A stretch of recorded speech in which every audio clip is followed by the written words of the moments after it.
ya udah membaik-baik aja. Ayahku kan kemarin beritanya kalau nggak salah nggak bisa jalan ya. Sekarang ayahku bisa jalan.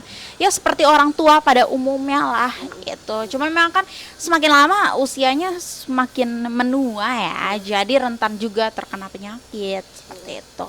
Karena kan ayahku memang ini ya, terakhir kali penyakit yang digede-gedekan kayak guna-guna, padahal bukan guna-guna, say, itu asam urat. Iya, jadi emang ayahku tuh emang dari dulu nih asam urat nih, jadi makannya harus dijaga. Sekalinya makannya nggak bener ya udah tuh kambuh. Nah dari situ kan kalau asam urat kadang emang kakinya jadi sakit ya, jadi itu nggak bisa buat jalan, menghambat aktivitasnya untuk berjalan aja. Memang iya benar, tapi bukan diguna-guna ya, itu ada penjelasan medisnya loh. Aktivitas ayahku bekerjanya dari rumah, kemudian lebih banyak meluangkan waktu sama keluarga aja sih. Tapi emang kebanyakan di rumah. Paling kalau misalkan jalan-jalan keluar, ya udah cuma jalan-jalan aja, ngiter-ngiter kayak pakai mobil aja gitu. Nggak turun, nggak kemana-mana. Sebenarnya nggak ada yang kayak gimana-gimana, tapi memang aku sama ayahku suka banget pergi berdua dulu. Tapi kalau sekarang kan kita lebih banyak menghabiskan waktu di rumah ya. Pada umumnya aja manusia, orang tua pada umumnya di rumah melakukan aktivitasnya membaik, sudah seperti orang tua pada umumnya. Biasa aja sih. Kalau ayahku adalah seorang yang pekerja keras, super duper hard worker, karena beliau itu dia memperjuangkan yang beliau inginkan, mimpinya itu benar-benar dari nol. Oh iya betul, ayahku emang punya banyak punya banyak istri, tapi sejujurnya tinggal di sini juga cuma aku dan keluarga inti aku atau ibu aku ya, istri ketiganya ya.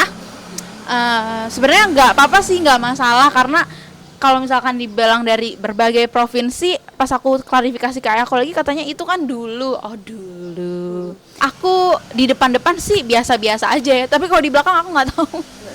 Aku nggak tahu, sejauh ini aku nggak pernah ganggu hubungannya mereka. Maksudnya keluarga lain juga nggak mau. Jadi kita hidup berdampingan aja, sendiri-sendiri aja gitu.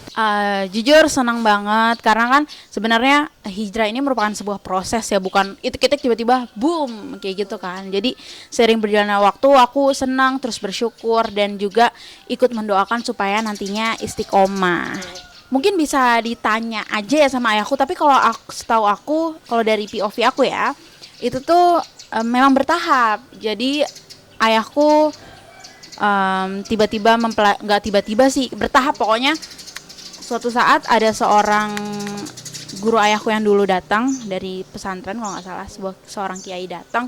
Terus dari situ ayahku mencoba lagi untuk sholat. Terus kita juga mendoakan, sama-sama ikut acara keagamaan dan lain sebagainya. Tapi itu dilakukan secara bertahap juga itu. Oh, jadi kan memang kalau misalkan dulu mungkin kalau yang namanya melakukan ibadah tuh kayak nanti atau gimana. Tapi kalau misalkan sekarang even di perjalanan nih, di tengah tol, di tengah apa, kalau misalkan dengar azan tuh benar-benar langsung pokoknya harus langsung sholat gitu. Kayaknya ayahku nggak ada cerita deh tentang apa yang buat dia klik berhijrah, karena yang tadi ayahku bilang kalau misalkan setiap harinya yang namanya manusia itu berhijrah, setiap harinya manusia tuh bertumbuh ke arah yang lebih baik. Jadi ayahku juga sebenarnya nggak setuju sama hal tiba-tiba dibilang klik untuk hijrah, nggak ada kayak gitu. Soalnya ayahku bilang setiap harinya dia mencoba untuk menjadi individu yang lebih baik lagi.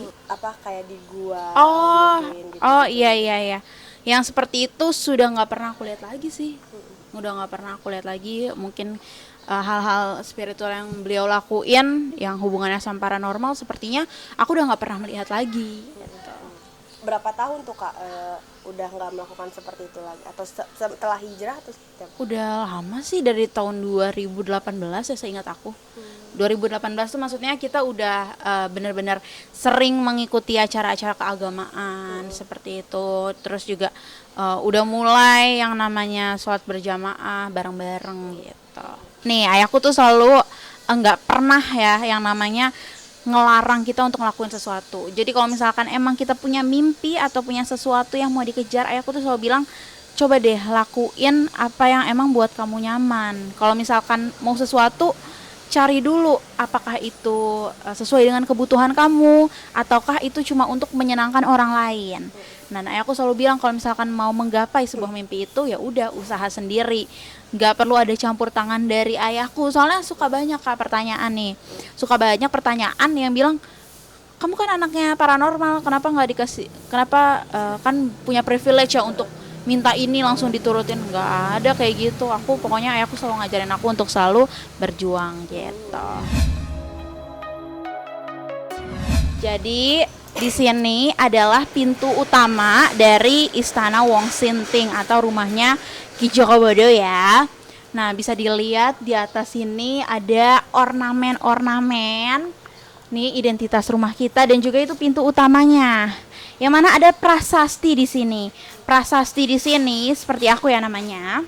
Ini adalah peristiwa-peristiwa penting yang terjadi selama sampai rumah ini dibangun. Oke, lanjut kita ke sini, ke daerah ini.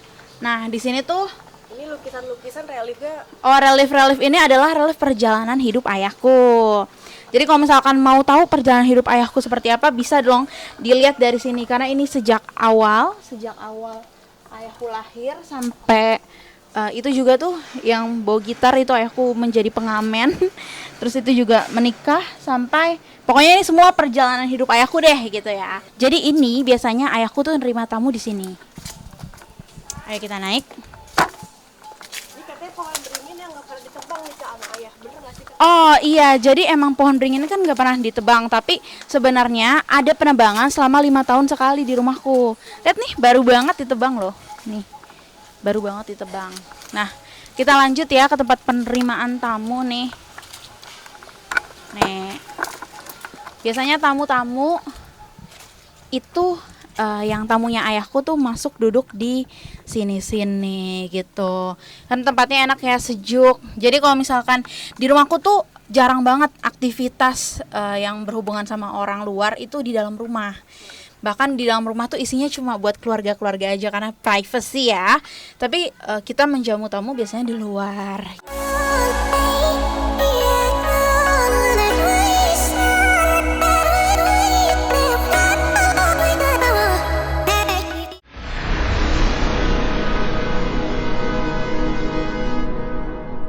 Jadi jangan lupa untuk subscribe Cumi Cumi. Ditekan ya tombol lonceng merahnya.